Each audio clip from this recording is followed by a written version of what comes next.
जीवन का सार यही है कि जितना समय आपको जीवन के कृत्य से खाली मिले उसमें हरि भजन करें, ताकि अंत में जीवन का जब अंतिम समय आए तब हरि भजन में मन लगे।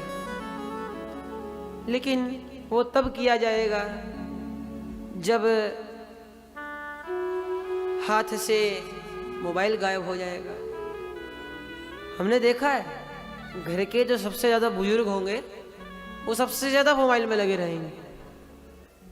उन्हें वाईफाई भी चाहिए, लैपटॉप भी चाहिए, कंप्यूटर भी चाहिए, फोन भी चाहिए। अरे क्या क्या नहीं चाहिए महाराज। भैया छोड़ दो, और लोग हैं उन्हें काम करने तो तुम ना हरि भजन करो, तुम इनके पीछे लग रहे हो। लेकिन ना, क्योंकि ये जो हरि भजन है ये बचपन में करना आता नहीं है, जवानी में किया जाता नहीं है, और जब जवानी में नहीं किया तो बुढ़ापे में भी नहीं हो पाता है। फिर तो भैया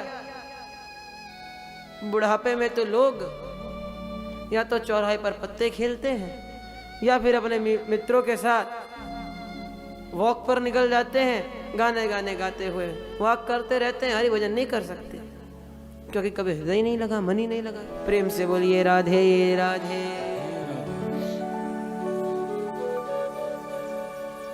श्री सुखदेव जी महाराज समझाते हैं कि हे राजन, तस्मात् भारत सर्वात्मा भगवान ईश्वरो हरिः श्रोतव्य कीर्तितव्यश्च स्मर्तव्यश्चेच्छथा भयम्। आज जो कथा चलेगी उसमें सबके ऊपर कोड़े बरसेंगे, सबकी धड़कन तेज महाराज। ऐसे कैसे? ऐसा ऐसे क्योंकि सत्य किसी कोड़े के समान ही होता है। जब हृदय पर पड़ता है तो भले ही आदमी बाहर से कितना ही मुस्कुराए, मन में तो लगता है हाँ यार हम भी कहीं खोट में हैं, हाँ भैया हम भी कुछ गलत कर ही रहे। लेकिन ये गर्मी जो होती है ना, ये हेलोजन की गर्मी पांडाल में ही लगती है, उसके बाहर जाके तो टोपी पहननी पड़ती है। वैसे ही हरि नाम की जो गर्मी है ये पांडाल तक ही रहती है। ओहो आज तो बड़ा क्या भरोसा है जिंदगी, वो सब बेकार। और जो ही घर जाकर तिजोरी पर दर्शन मिले, चलो भैया कल न्यू ईयर की पार्टी की जाए, इस बार नहीं हुई, सारा पानी उतर जाता है। अगर ऐसा न हो तो भैया जितने लोग कथा में रोज आते हैं अगले दिन उन्हें आने की जरूरत ही नहीं है। एक दिन पूरी भीड़ हो जाए, कथा हो जाए, अगले दिन सब मुक्त। प्रेम से बोलिए राधे राधे। स्थिर आत्मसात वही कर पाता है जो सच्चे हृदय से कथा को सुन लेता है, समझ पाता है और अपने आप के सारे बंधन को तोड़ देता है। सुखदेव जी महाराज बताते हैं, हे राजन, इस स्थिति में आने के लिए सबसे पहले तो श्रोतव्य, हरि की चर्चाओं को सुनो। फिर कीर्तितव्य, सुनने के बाद कान से मत निकालो। क्या करो? तो कान रूपी द्वार से उसको मुख रूपी द्वार पर लाओ, फिर बाहर भी निकालो, जो सुना उसको बाहर निकालो। श्रोतव्य कीर्तितव्यश्च, और फिर स्मर्तव्यश्चेच्छता वयम्। और जब कीर्ति कर कर कर भाव बन जाए, दृढ़ हो जाए, तो फिर स्मर्तव्य, फिर हरि का स्मरण करो।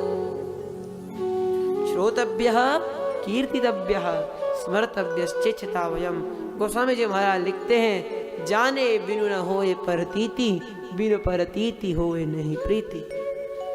प्रीति बिना नहीं भगति दृढ़ाई, जिमि खगपति जल के चिकनाई।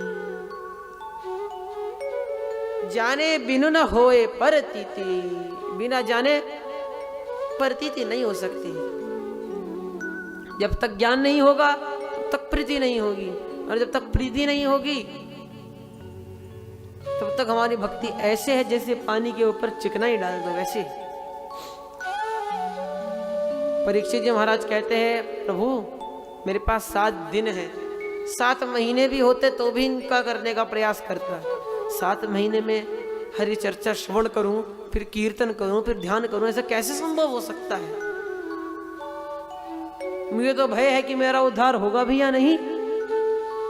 परीक्षित जी कहते हैं, अरे गुरुदेव, बड़ी चिंता लग रही है मुझे, लगता नहीं कि मुझे सदगति हो पाएगी। सुखदेव जी कहते हैं, राजन,